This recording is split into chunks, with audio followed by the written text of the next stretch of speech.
বঙ্গবন্ধুর ঘাতক হিসেবে দণ্ডিত নূর চৌধুরী কিভাবে কানাডায় বসবাস করছেন তা নিয়ে কানাডা সরকারের সাথে কথা বলা হবে বলে জানিয়েছেন কানাডার এমপি অ্যানি কোটরাকিস।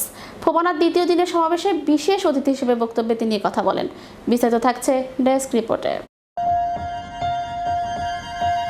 ফোবানার দ্বিতীয় দিনের সমাবেশে বিশেষ অতিথি হিসেবে বক্তব্য প্রদানের পূর্বে বাংলাদেশি কানাডা এবং বাংলাদেশ নিয়ে আলোচনাকালে কানাডা পার্লামেন্টের প্রভাবশালী সদস্য এবং পরিবহন মন্ত্রণালয় সম্পর্কিত ডেপুটি মিনিস্টার অ্যানি বলেন, মানবাধিকার, আইনের শাসন, নারী ক্ষমতায়ন সহ সন্ত্রাসবাদ নির্মূলে বাংলাদেশের বর্তমান প্রধানমন্ত্রীর নেতৃত্ব বেশ অগ্রগতি সাধিত হয়েছে। তবে বাংলাদেশের জাতির জনক বঙ্গবন্ধুর ঘাতক হিসেবে মৃত্যুদণ্ডে দণ্ডিত নূর চৌধুরী প্রসঙ্গে তিনি স্পষ্ট করে কিছু জানেন না বলে এই মুহূর্তে কোনো মন্তব্য করতে চাননি।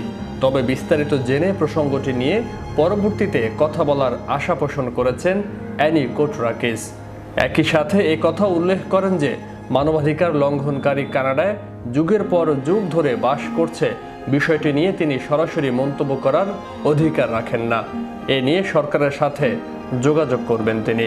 Extend my warmest greetings to everyone attending the 37th Convention of the Federation of Bangladesh Associations in North America taking place in Montreal.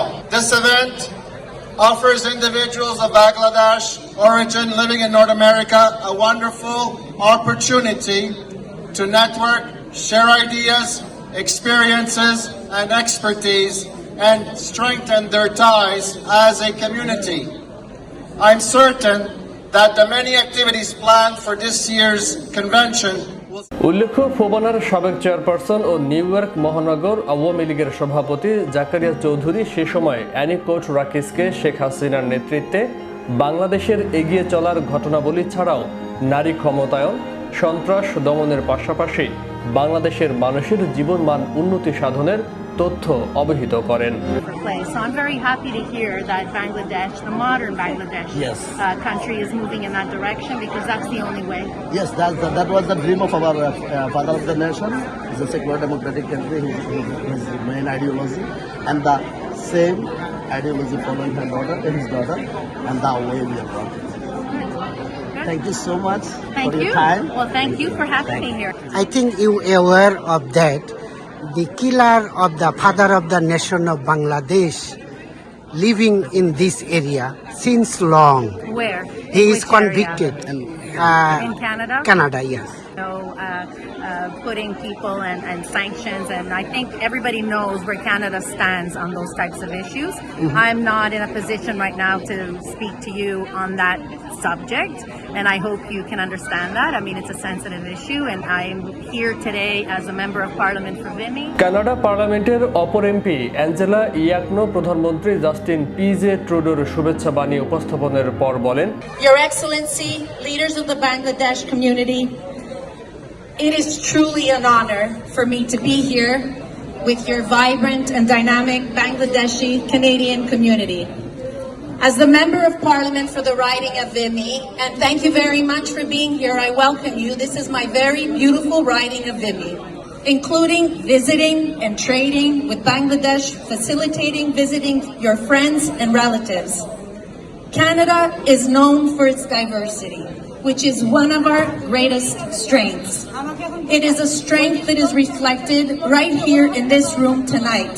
ফোবানার অতিথি হিসেবে কানাডায় বাংলাদেশের high commissioner doctor Khalilur Rahman বলেন, বাংলাদেশের নির্বাচন নিয়ে অনেকে নাক গলাচ্ছে।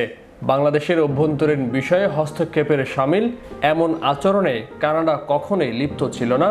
আশা করছি সামনের জানুয়ারির নির্বাচন অনুষ্ঠানে বাংলাদেশের দৃঢ় অঙ্গীকার বাস্তবায়নে তারা সর্বাত্মক সহায়তা অব্যাহত রাখবে। I had a written speech as I said, but I think there is no need to read it out because the whole story of how Bangladesh came into being has been narrated by the performance of the Bangladesh League of America.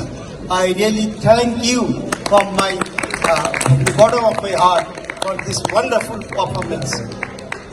মন্ট্রিয়লের Laval Sheraton hotel বলরুমে হাজার হাজার প্রবাসীর উচ্ছল উপস্থিতিতে 1 September শুরু হওয়া ফোবানার এই সম্মেলনে দ্বিতীয় দিবসে বিশ্ব মানচিত্রে বাঙালির বিশেষ একটি স্থানে অধিষ্ঠিত হওয়ার ধারা বিবরণী সম্বলিত গীতি নৃত্য আলেখ্য সকলের প্রশংসা কুড়িয়েছে। এটি পরিবেশন করে নিউ ইয়র্কের বাংলাদেশ লীগ অব আমেরিকা।